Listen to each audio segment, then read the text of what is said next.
There you go. So we are here. Welcome, everybody. We're here to talk about AI in law, and why, why saying I'm not good with AI is not going to cut it anymore, and why AI is here, and why, we all should embrace all the amazing things that come with AI, as well as the challenges, and how to walk through that. So I have two great guest speakers, Melissa and Francisco. I'm going to let them introduce themselves, and I'm really happy to have them here, and they're really subject matter experts at this area. So happy to welcome them today.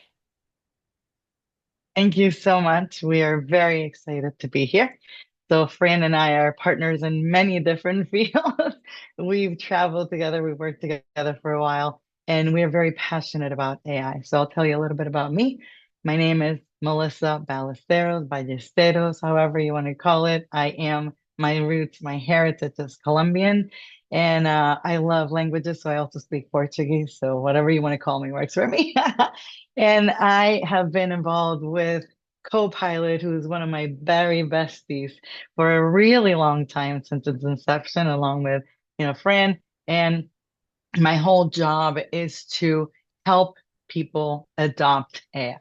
So not just, learn how to, not just type in stuff and get results, but actually learn how to use it and get benefit out of it. So that's in a nutshell. And that's why I call myself often the AI matchmaker. I find the right tool for the right task. That's me. So Fran, why don't you introduce yourself, please? Hi everyone. Good good morning if you are in the central time zone or on the West Coast. Good afternoon, East Coasters. My name is Francisco Borrayo. I also go by Fran. I am a kind of I work in the same camp that Mel does. I bring in the legal perspective into the AI mix. I am a licensed attorney in the state of Illinois, though my primary work is in understanding, getting in the heads of our practicing attorneys and figuring out either tools that are currently available to them and connecting them to those tools, or understanding where there are gaps in what our practicing attorneys need and going out into the market, connecting with others on my team and figuring out what we can bring into the mix because this space is so rapidly changing. I think we're all familiar with when I think it was ChatGPT first hitting the scene in 2022. We're now at 2025, and it feels like a completely different landscape from figuring out, what is this little box asking me for, and how can it produce these results to, wait, I kind of know what I want this tool to do. How do I do it? I'm the one there helping people navigate that space. So that's just a little bit about me, and we're here to make everyone on this call feel uh, acclimated to the AI space, regardless of the part in this AI journey that you're on. The headline for this conversation was uh, all about AI literacy and its importance. Like I just said, ChatGPT hit the scene in 2022, and that was our first exposure to it. And now it's become such what feels like such an integrated part, or what it seems like it's something that's trying to become such an integrated part in our workflow. And we're saying that it's important to become literate in AI, not just because we're AI nerds. And I think Mel and I can both, comfortably say that we are. We think this stuff is extremely interesting. We're always on the lookout for what's new in this space. But speaking from a legal perspective, it's something that has been required of legal professionals, of licensed attorneys to be literate on. Back in 2024, the ABA, the American Bar Association, issued guidance on lawyers' use of AI tools through Formal Opinion 512. And really, what Formal Opinion 512 did was remind practicing attorneys that there are already model rules in place, and the model rules of professional conduct that they need to follow to be the best advocate that they can be for their clients. There's rules on competence, Rule 1.1. There's rules on the confidentiality of information. A lot of these AI tools that are out there, they can do some really great things, but if you're not aware of how these tools are functioning, you run the risk of taking confidential client information and rendering it not confidential anymore by putting it into the wrong tool or using maybe the right tool with the wrong license applied to it. There are so many rules to keep in mind, but it's for the legal professionals out there, for the licensed attorneys, a, a part of the responsibilities that we as attorneys have. So saying that, AI is out there, but I'm all right. I'm not going to use it or I don't need to use it. It it's not really an argument that works anymore because of just how much it's being used already in so many different spaces. The other thing I think that we forget is, at least for me early on, hearing about AI, it was something that I was hearing a lot about, not just outside in my own personal use, but since working where I work now in the job. And it's easy to think like, okay, well, it's just my work that's using AI. But so many other, if you're working at a law firm, so many other law firms are using AI. So many other organizations are using AI. If you happen to work in a law firm, clients are using AI too. You need to understand how it's being used in these different corners to be able to handle that work product that comes in and being able to navigate it. So that's the legal perspective that I have on why it's important to become literate in AI. But Mel, I think you have a little more to add too. Absolutely. Well, thank you so much. That's a great opener because it brings a lot of light into the fact that today we don't, we have just a few minutes to talk about it, but AI is changing the world. The world we live in today, the world we have been living for a long time. I was actually just looking back at a presentation I did, and I had a quote from Satya Nadella where he was talking about how we need to work with machines. And this is 2016. I mean, when Mhm. Copilot didn't even exist, this is happening everywhere. And AI is going to become our Wi-Fi very soon. It is a basic, bare necessity. It's changing the standard that we have, and everybody in the world is going to have access to one of these tools, which means the output is going to be no typos, so typo free, grammarly correct, organized in a way that flows. All of that's already there. Like grammar mistakes are so 1942, right? But it's so that now that we have a really good base, that's why we need to leverage this in order to create content and to create options and opportunities that we never thought would be actually possible. And And looking so, at the poll, looks like most yes, folks are still exploring and experimenting with AI, and some folks are testing. Very few are okay, implementing or leading. So, majority of people are in that between still exploring and testing. So that early ground of AI okay. within firms. You've come to the right Well, conversation then if you're in this is that. Yeah. exactly the right place. And let me tell you, you will never be late, but you're never going to be early anymore. So you need to get on that boat as quickly as you can because it isn't just about jumping the gun and starting. It's about doing it in a way that makes sense for you. So much like AI, for example, AI gives you a different answer every single time. Well, you are a unique firm, person, department, group, team, individual. All these things make a difference in how you adopt a particular tool. So make sure that you understand what is the problem that AI is solving for you before you start prompting away like crazy, because or just signing contracts and buying licenses for something because everybody has it, so I need to have it and I better figure out how to use that. It's not that way, okay? It's important, it's urgent, but it isn't going to be a good result if you just jump the gun. So with that said, just key things that are important for you to note before you go in, evaluate the pain points that you're resolving, and also evaluate what exactly the alignment with your strategy so that your AI strategy is aligned with your mission, your vision as an organization, so that it all helps evolve in a way where your organization is transformed, not just a few use cases. And not to say that use cases are not important, but it's important to note that it isn't just about that one use case. It's about what that one use case can do to transform your organization, your team, your department, your work on a daily basis. So, with that said, on your daily basis work, this isn't all about work now, is it, Fran? This No. is about us, about how we use AI, because again, AI is everywhere. It's transforming the world. And so in our hobbies, right? We use it every day, all day. And Fran, you have a fantastic example Yeah. on how you're doing that. Well, actually, I have two examples, and I want to present one that's Yeah. a little more of a stuffy example. We won't call it boring, but a little more, you know, traditional of an You're example. never A little more boring, of a fun one. Thank Fran. you, That's thank you, crazy. thank you.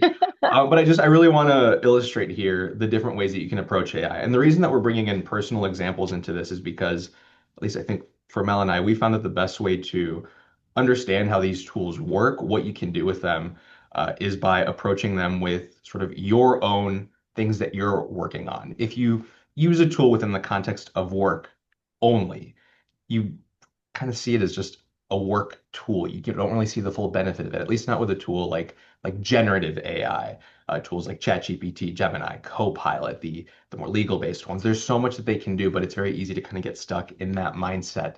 And approaching it with something that you need to accomplish, your own creativity, the information that you bring in, which is very unique to you, is how you can really figure out how to get the most out of these tools. So first, my stuffy example, a little bit of backstory here. Like I said, I'm a licensed attorney in the state of Illinois.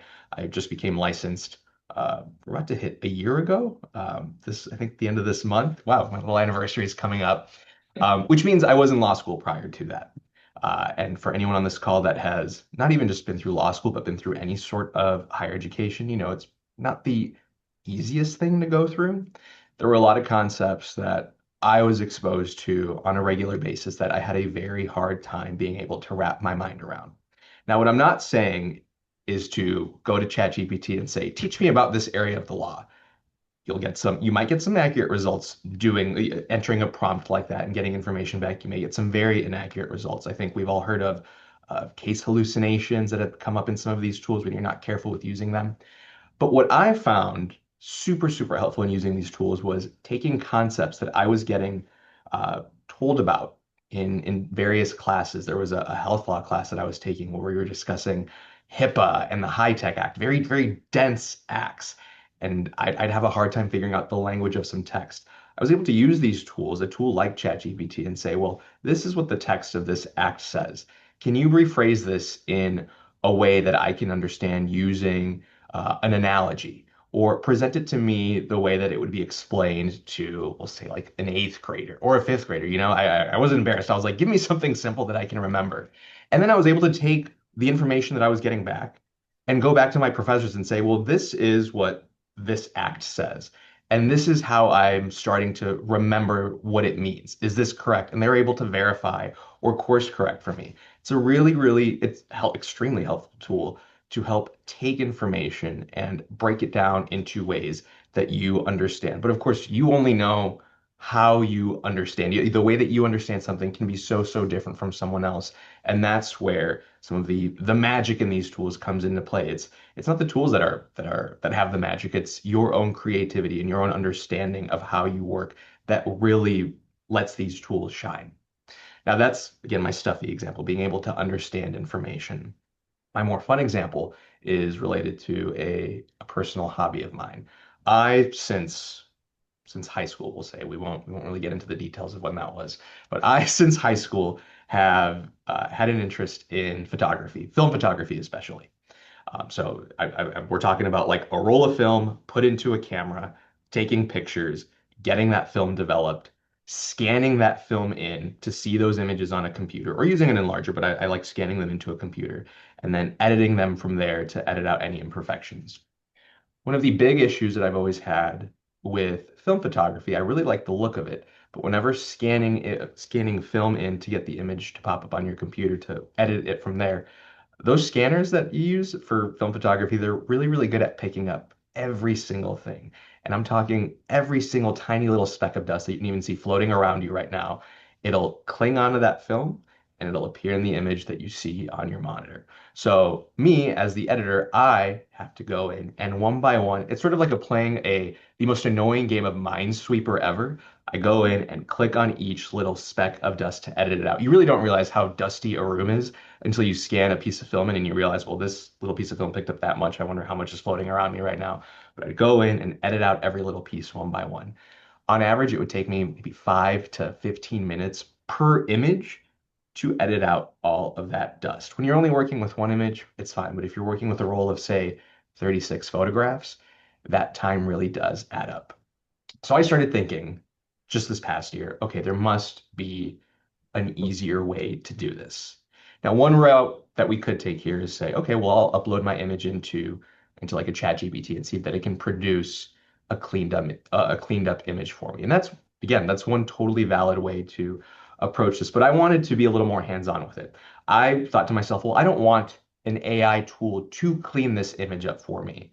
I want to create something, a tool for myself, software on my computer that I can run so that it, based on my own preferences, cleans up this image for me. I had no idea how I would do that.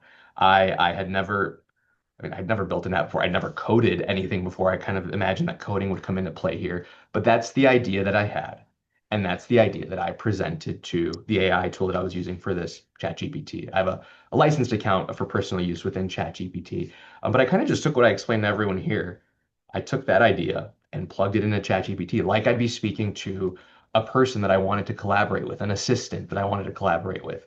I need help creating this tool for my phone photography that edits out specks of dust, but I don't want the image to be completely regenerated. I just want the same image to be uh, copied with the dust specks, sort of like smartly edited out, using the images that I've already edited in the past as reference points. I even included in my prompt. I think machine learning is going to come into play here, but I'm not experienced with that at all, so you're going to have to walk me through it.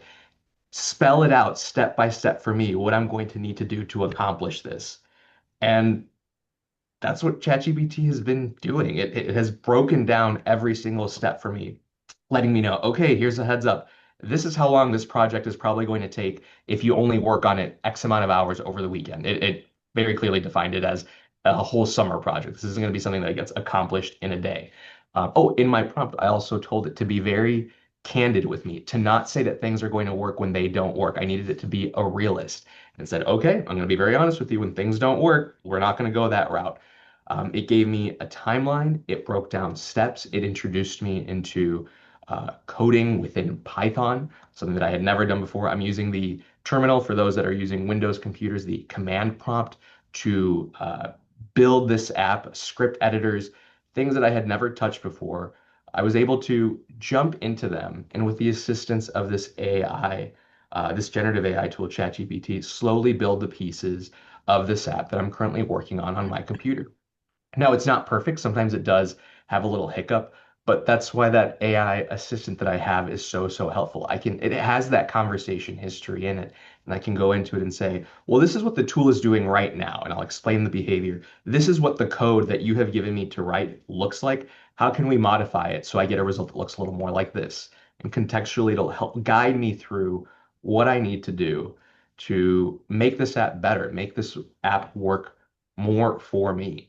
It's helping me wrap my mind around what machine learning is, another branch of AI that is related to but not identical to generative AI. Something that I had heard about so much, but after diving into it, I have a deeper understanding of what machine learning means, how you're using examples to kind of create a mathematical model that creates something for you or that modifies something for you. And this is just my own personal example. But that's the point here. It's all about finding your own ideas, connecting the tools that we have at our disposal to our passion projects, to our interests, to whatever it is that we're trying to learn, to be able to get more out of them. Yes, AI tools have a place and they're becoming much more prominent in the workspace, but they're so flexible in what they can do outside of work too. They can help you approach those projects that you've wanted to work on that maybe you're not really sure on how to get started or where to keep going. But it's all by starting that conversations with these tools. Now, how does this connect to working back into the office or working smarter in the office? Well, it's really all about that idea unlocking.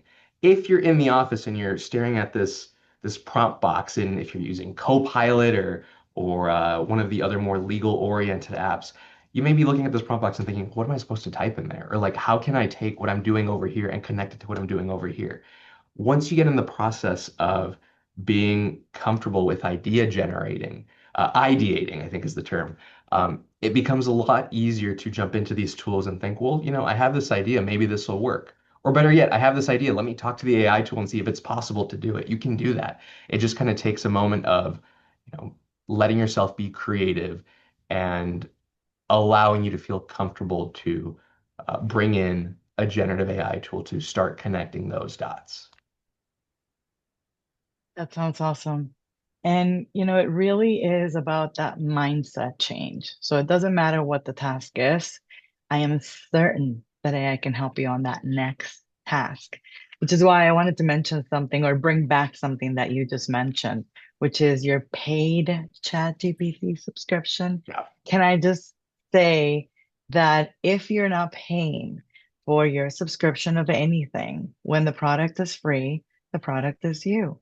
It's that simple. So please be sure to pay for your, I guess the technical term for your firm would be shadow accounts, which means it's not a good thing if you're using your work information in those accounts. That's why it's not called, the fun account.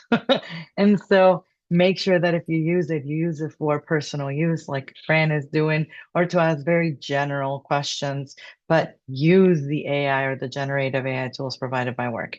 If they're not being provided yet, if you don't have anything, if you have no idea, then rely on free, but not, paid, like the ones that provide like ChatGPT and or there's Gemini, there's a lot of options. So I'm not suggesting you pay for all of them, but pay for one that you start to establish your relationship with, because by the way, they all have memory now.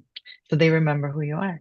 So if you don't talk to them frequently enough, then it may not have a better response because that other one is like your friends, right? It's exactly like friends. We try to always talk about personalities. And so when you bring your friends over, you can't ask the same question and get the same answer. Not expected, not possible. Just like different tools, they provide you with an output that's based on the personality of that tool. And so keep that in mind as well. What is it that you do the most of? And based on that, again, what problem are you solving? Okay. So with that said, we have a lot of opportunity to use. And regardless of what you're using, I have learned in my experience, and I think, Fran, you would agree with me, that change and real transformation usually is more likely to happen when collaboration happens, Totally. right? And so if there is a space where people can get together and talk about the tools that they're using, actually do workshops where like promptathons, hackathons, or simply where we can hear our peers talk about what they're doing. Because I'll tell you something. In the legal world, attorneys, and respectfully, my friends, if you're listening, you're very competitive in a very very impressive way. And so, we can leverage off of that because when Joe is doing this and getting this result, well, I must be doing better than Joe, right? Or just like Joe. And that's not a bad thing. That just means you're changing with the world because everything is changing. So yes, when you can collaborate and see what your peers are doing, then change and real transformation for after that event happens. Because what you don't want to happen, which is what I think a lot of times happens, is that people go to a course, a class, whatever, whether it's your firm that's doing it or some course you paid online or whatever. And then you're like, yeah, yeah, that's great. Oh, yeah, that's fantastic. And you should do this and you should do that. And then, like 2 weeks later, how many of those things are you actually doing? Right? And how many of those tools are you actually using? So it's about the plan, have a checklist, have a plan for today. I am going to get a little sticky note, and I'm going to put it on my note on my monitor, and it's going to say use AI next or whatever that is, so that you leave with an actual plan.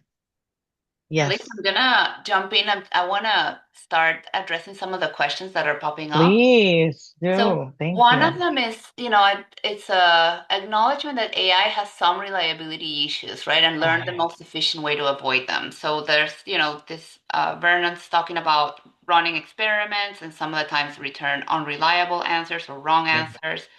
It can be useful, Hmm. sometimes not as time saving as we want to. So it also depends on the way you ask the question, right? Changes how it answers.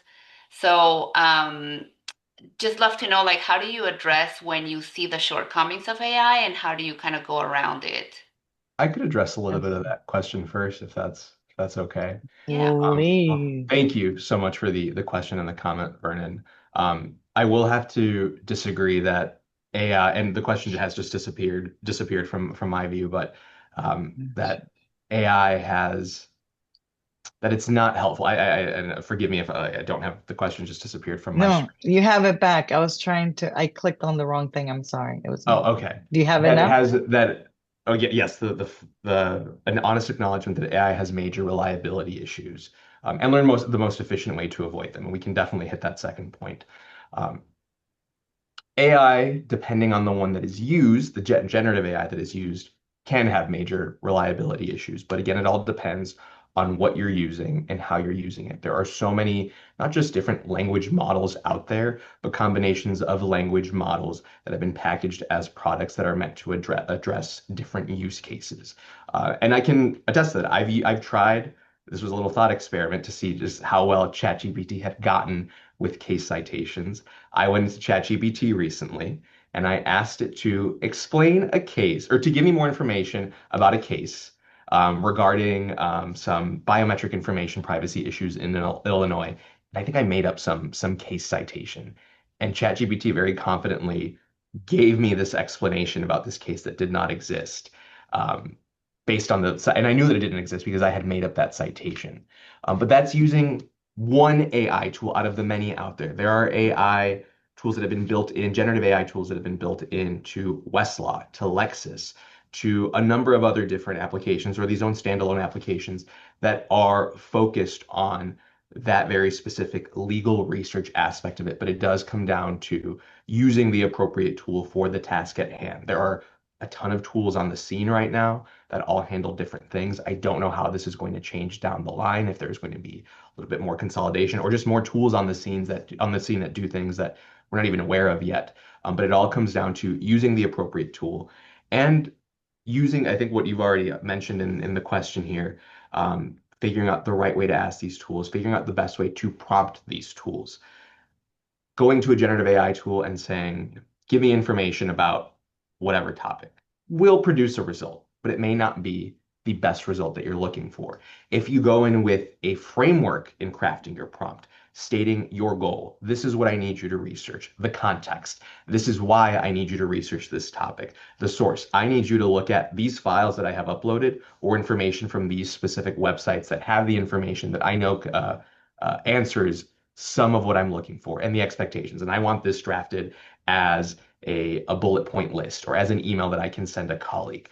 Once you approach prompting the directions that you give AI in that framework, you start getting better results out of it. This goes back to that original example that I gave where when using AI to learn, I wouldn't feel comfortable going into a chat GPT and saying, teach me all about this one topic, because we could get some things that are correct.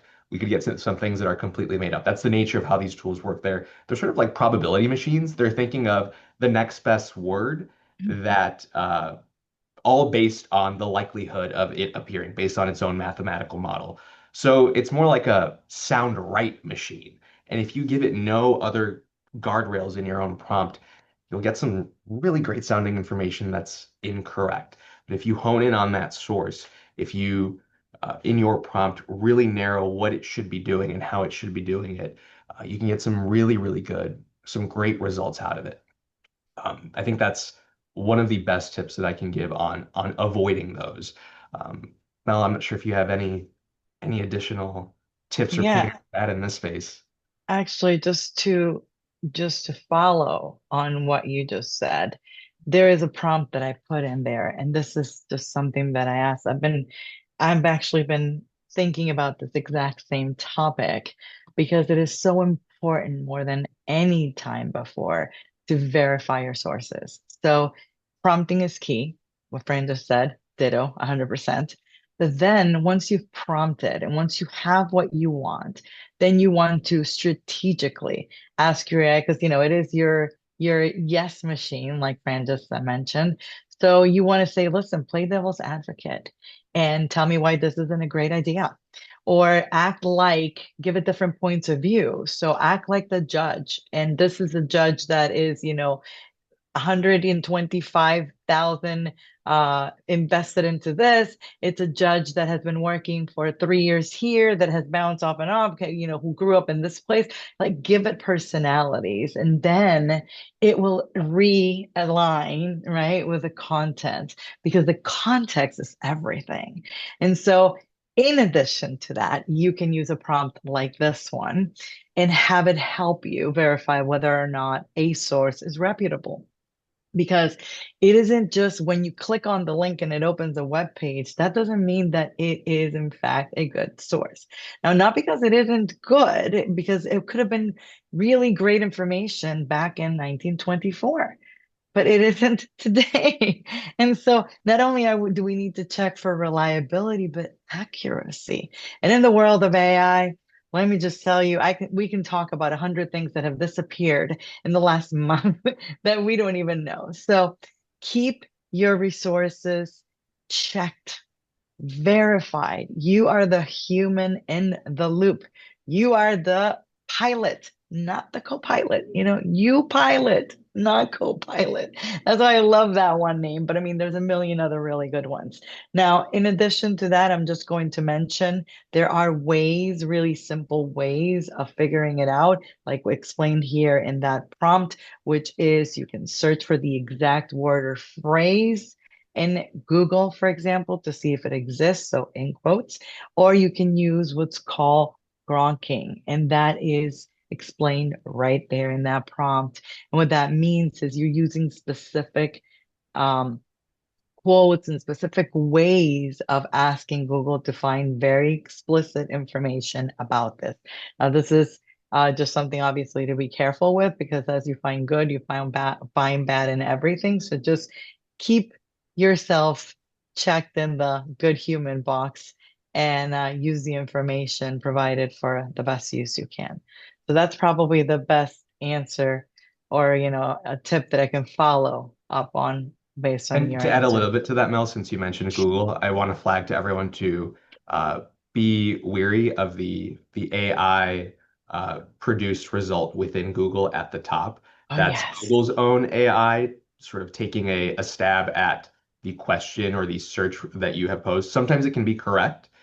There have been some funny examples of people asking Google, who invented the jumping jack? And it said that Jack Jumping invented the jumping jack, which wasn't true. That's since been fixed. But again, that example that I gave of making up my own case citation to put these tools to the test, I went to Google and I tried to search for that case that I had made up with some details that I also made up. And the AI assistant or the AI, uh, Google's Gemini result at the top also claimed that that was a case that was real. So you please be wary of the be cautious of the AI results that you're getting, as anyone that's using a generative AI tool should. Make sure that all the information that you're getting from something that's been AI generated is correct. And that goes back to our ethical and professional responsibilities in using these tools. It's the equivalent of, I mean, of working with someone that is extremely capable. They're really fast at working. They never have any spelling errors in what they say. They have a degree from here, here, and there. But if this is their first day on the job and they start producing all this work that sounds good, I wouldn't comfortably start sending it out to others and say, well, here it is. And if people come back to me and say, well, why would you send this? It has so many errors in it. I know that I wouldn't say, well, I mean, they started just today, but they claim to be really good, and I believe them. It's still on us to spot check all the work that is going out there. Which is also why context is so important, right? Because if you have a Exactly. new hire and you ask them to do something, they need to know why, what the background is, what are we trying to do. So AI kind of, I treat it the same way. We treat it the same way as Centerbase. Like, imagine it's a new, very bright person, but they need context to help you solve your Yeah. problems. Absolutely. Exactly. So, with that, there is another interesting question that says, I pay for a subscription of ChatGPT on a monthly basis, and you get a lot of that thinking longer. So, number one, great that you're paying for your ChatGPT. Go into the settings and make sure that you uncheck that we can use your information to help our LLM because it is still there if you don't uncheck it. Number two, you get that thinking longer because now AI is now you're what we're talking about is Fran mentioned how your answer is just an algorithm or a mathematical way of producing the next potential word. That's your general chat answer. But all these models are now developing what's called hybrid reasoning. And what that means is it is not only doing that, but it is now reading the tokens, which is really the language or the behind the words or how it understands the words. The computer translation is read in tokens, which is like a quarter of a word. And so what it does is it grabs all those tokens and it understands the question or task. It thinks about what it was going to do, and then it gives you an answer. So it isn't just potentially the next word is boom, boom, boom, boom, boom, and it just gives you an answer. It actually thinks about it, and that's why you get that a lot. And so keep that in mind. And so what should all be included in the prompt to get relevant results? Fran, I see you got that one I covered. do, but I'll So just say it out loud so everyone has it yeah, again. And go this is for something it. that you can also Google after this too. There are different frameworks to follow, and honestly, I recommend following the framework that you can remember the best because they all sort of end up hitting the same points. The one that I've learned to follow since working in this space with Mel for a while now is goal, context, source, expectation, GCSE. I've heard of the acronym STAR before. I forget what those letters stand for, but when I first read that acronym, I'm like, okay, this hits the same points that goal, context, source, and expectation do. GCSE. And if you want to add more information, actually, let me backtrack here. I think the best piece of advice, especially for that context component, is if you ever feel like you are oversharing with the AI tool with regard to whatever topic it is that you're having it produce work for you out of or help you with some topic, you're probably on the right track. If you're including all those relevant details, a lot of relevant details, that ends up giving you an answer that is more lined up with what you're looking for. Of course, if you're providing those details, make sure that you are using the appropriate AI tool. If you are working with confidential client information, make sure that you are using a generative AI tool that whichever organization or firm that you work with has approved for you to use. You don't want to use especially a publicly facing generative AI tool, because if you provide confidential information to that tool, you're sort of giving whatever company that is the keys to leverage that information for their own reasons. If you're using a firm approved or a company approved internal AI tool, of course check with those that you work with, but very likely are some sort of uh, measures in place to keep that confidential information confidential. And there is, in addition to, like Fran said, you can put a lot of things. There are literally a bunch of tools. I mean, a bunch of ways of prompting. Okay. And you can Google this. I'm gonna put it in there. Where is it? ChatGPT, the recommended thing. Okay, I don't know. I'm gonna put it in the chat for everybody. If you research Ham Wilkie-Farr, there is a bunch of prompting methods, at least 15, and you can just Google prompting methods. I mean, there's one shot, few shot, role play. You can have a mix of all the prompting types. It really depends on what you want as an output. All I'm going to say is have a conversation. You Yeah. don't typically tell an architect, hey, build me a building. I'll see you in 6 months. It's a conversation. So have a conversation and everything that you think is important, I think just add it in, keeping in mind that if it isn't relevant, it's only going to help you throw it off and give you some weird response. So now, we've talked about collaboration and then now making AI your own, right? So what are the best results from combining humans with AI? And that's already a little bit of what we've been talking about. But I just to focus on it, I want to make it I want to make it a point for me to hone in on the fact that this is not optional, as we talked about before, but it also doesn't have to be painful. I know a lot of people say, oh, don't be scared, just do it. How? Well, I'll tell you how. You need to just change your mind about this. Sometimes when we think, oh, I hate mushrooms because they smell gross and they're just terrible. And that's just, what we realize that we hate it because you couldn't get off the table until you ate all your mushrooms. And that's why you can't have anything that looks like mushrooms now. So it isn't really, or it could be, but if you don't give it a shot, you'll never really know. So, how do you get better at it? The more you try, just like everything, the easier it becomes. So, just be really open to getting crazy results and not just say, well, you know what? It's not taking my job. So, bye, see you. It's not good enough yet. Like, you can't just act that way. So collaborate with your peers, collaborate with your AI tools, and collaborate between your AI tools. So for example, you might be trying to get information about a presentation, and you can start by going into the Copilot Researcher, which is one of our favorites, right, Fran? Yeah. So if you go to a Copilot Researcher, it gives you a super detailed report, but that's not what you're going to put in your conversation. I mean, you're going to make everybody go to sleep. But you can bring that research into regular chat and then work with chat or work with Create, grab a piece of that and work with Create to create some images, right? Go into Excel to analyze some data. Like, just always keeping different pieces together for you so that you can create your own collage, which becomes that piece of work. So similar to art, what we produce is artwork, right? You can't do it twice. You can't produce the same email twice. So work with all of your pieces, collaborate with your AI tools and with your peers in order to make AI yours. That's what I got to say about that. Yeah. What about you, Fran? Yeah. To add to that, um, I think it's important to remember that as incredible and as cool and as magical, if we want to call it, these tools are, they are really just tools that we're using. So to get the best results out of them, it's important to remember that you are the person behind the wheel that's driving, and you have all that context, you have that expertise, you have an awareness of where the conversation with AI should be going. Don't let whatever generative AI tool that you're using take the wheel from you and accept everything that it's saying.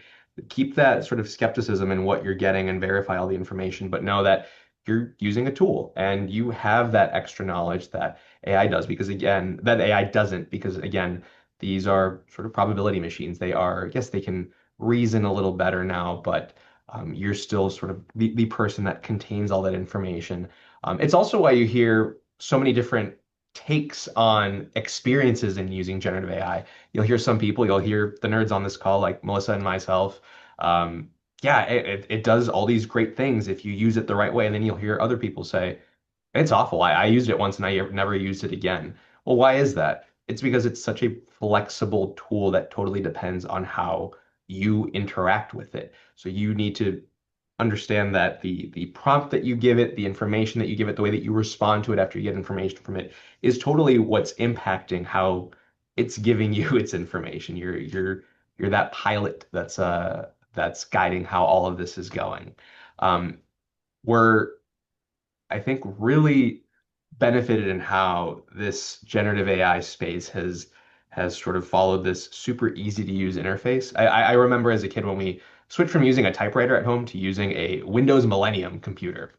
And that was a big jump, because we were going from this thing that had keys and sheets of paper to this thing that had a monitor all of a sudden and a user interface. And then we got the printer and it got really, really cool. But there was a big sort of learning curve in figuring out what was happening with this mouse and all this generative AI. It's been so rapidly adopted because for the most part, it boils down to this box saying, what do you want to ask me? Or enter your prompt here.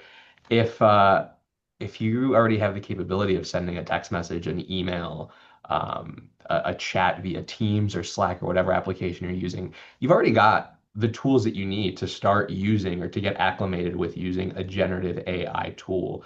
It really, again, comes down to, though, your experience, your expertise, what you are trying to get out of this tool to get the best results from it. Because the results that you get from it are going to be different from mine. Not necessarily better or worse, but they will be different because that's just how we are. We're humans. There are a lot of similarities between us, but there are differences that make us unique, and that's why our interactions with AI are also unique.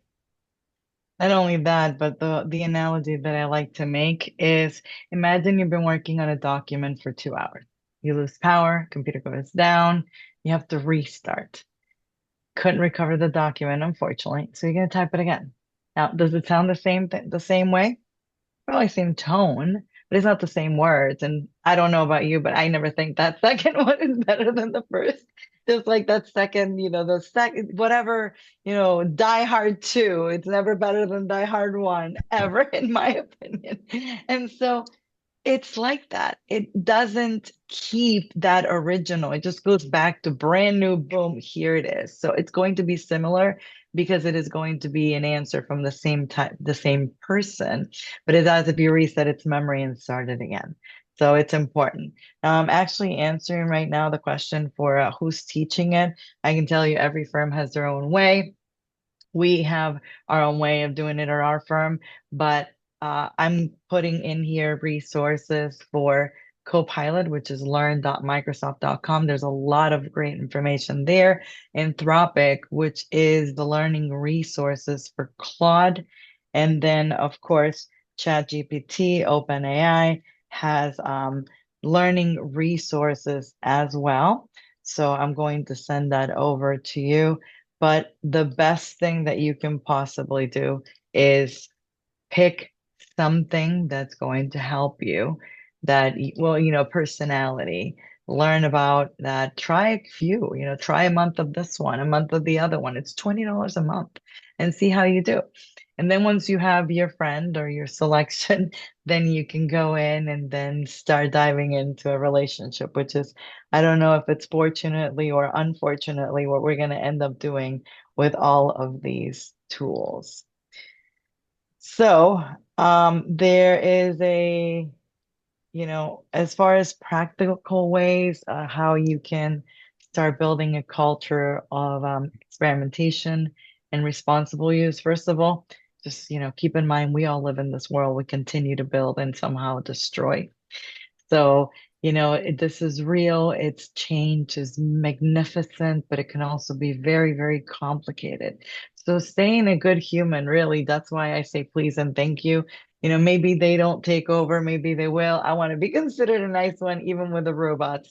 But in addition to that, I think it's also important to consider that prompting is costing resources whether we see it or not, whether we pay it or not, every single prompt is a token, and that token is processed. And that processing takes computer power, and therefore it takes electricity and therefore water. And these data centers that we're building are, it's a complicated situation for all of us. So hopefully AI, it's my desire, my wish, and my hope that all those in potential to do it will use AI to resolve these bigger problems for the world. But in the meantime, since I can't really save it yet, then we should all focus on prompting responsibly. And that means if you have a good prompt, one that works, save it. Save it in a Word document, save it in the prompts library in Microsoft if you like that. Save it in maybe your company's prompt library, whatever it is, and use it as much as you can to get the best results, and then modify as needed. And just think about what the output is with a way of not you want to get the same results. So I want to compare these two documents with AI. Well, no. Like, why? There's a tool already that does that. But whatever you were doing with that comparison should be what you include in that prompt. So I want you to, based on the differences between these two documents, grab and create an issues list. And with that issues list, create an email for my client that tells them these are the things that were changed, and then also let them know what the consequences of removing these things would be, and blah, blah, blah, blah. Again, tell them your life story. That is what will get you further. So that's my spiel on responsible AI. I could talk about it all day, but we got 9 minutes. So, Fran, What's your take on that? Yeah, and I think my takeaway ties into a question that we got regarding um, how we can address reliability bias violations of due process by using AI tools. Um, Being candid when using AI tools, I think it's important that if someone heavily uses an AI tool to create something, to draft something, especially when it comes to legal content, disclosing when it's used to your peers. If you're a client that is working with a law firm, disclosing to that law firm content that you're sending them if that was AI generated. I remember when AI first hit the scene again in 2022, or at least when it publicly became a little more, like what's going on with ChatGPT? There was sort of this, do I tell people that I'm using it? Do I not tell people that I'm using it? Are we supposed to be using it? Are we not? Like, is this bad? Is this good? Is this my work? Is it not my work? It is it has permeated a lot more of the different spaces that we're working in. And I think being candid with others that we're working with about how, if we're using it and how we're using it, lets just people feel more comfortable and openly talking about it. Like, yes, I'm using AI and this is how I'm using it and this is what I got out of it. Starting that conversation with others in your space is really how you can not just get comfortable with it, but really get the most out of it. Mel and I could be here and all day talk about the different ways that that we've used generative AI, the ways that we've understood generative AI. We know that the way that we're using it does not line up with I think we had almost 200 participants on today's call. I'd be shocked if the way that we're using generative AI lined up with every single participant on this call and the way that you need to use it. So just be open to talking to your peers about how you're using AI and how you're getting the best use out of it because you maybe you'll get some ideas in there that both allow you to get more out of it, but also line up with a more responsible way to use it. And I think that I just want to add to that very quickly that it is important that also acknowledge that women in particularly are not using AI as much as men, and that is increasing the bias in AI and of course widening that salary gap. So AI is for everybody. If you're 2, 3, 50, well, I don't know about 2, but if you're younger or if you're older, if you are here, if you are somewhere else, it is your time to use it. If you're using a different language, then that's going to be a little bit different, because it's going to be double tokens, and that's another different conversation. But just make sure that you use it. There is one question that talked about the client intake or billing. There's a lot of products out there. I'm sure they're very expensive, like Legora and things like that for time entry or billing. But I can tell you that if every single user prompts to either get their time entry at least partially done, they'll waste less time on that. Also, if you want, you can create an agent that does your client intake. I've created one myself that it's very easy. Just ask your AI to tell you, I want to create an agent that helps me with the client intake. Here's the information that I want to have. And then it does that for you. Like, let me see 1 second. I can I can give you actually the instructions. I'm not using it. Let me show you what it is. Do I have it? So it's simply it just very, very, very briefly says here's what you can do. This, you can ask any AI to do this. This is just an example. So maybe you use that, and this is depending on the tool. Ask it what you want. Do this, do that, collect information about this, collect information about that, and create your agents. Very simple. Post the link over to your homepage. Home run. So you can do that too. And then lastly, we only have 5 more minutes. I added a couple of links to hallucinations and different things that you might find interesting. So don't be on that list. Check all your sources. We gave you a prompt for that already and some information about that too. I think we have Bill Reddy's question in here too that we haven't had a chance to address. The question What is is it? if there are any recommended legal-based AI tools to assist with the analysis of documents provided by the government in a criminal prosecution.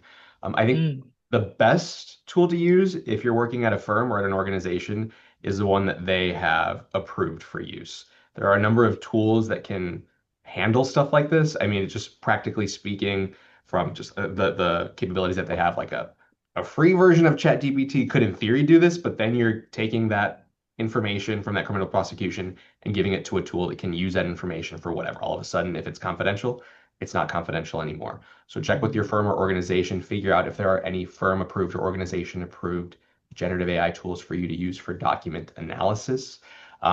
If there are none, but they're in the market for shopping, it takes a little bit of time with different vendors to figure out what their tools do because there's a lot of overlap in what they can do, but there are some strengths that certain tools have over others. For example, Lexis's AI tool is more focused on legal research, where you have other tools that are much more focused on the analysis of contracts and agreements. So a lot of overlap there, but it does take some shopping around and being being shown off what the tools can do through a vendor and making sure that they line up with what you need them to do.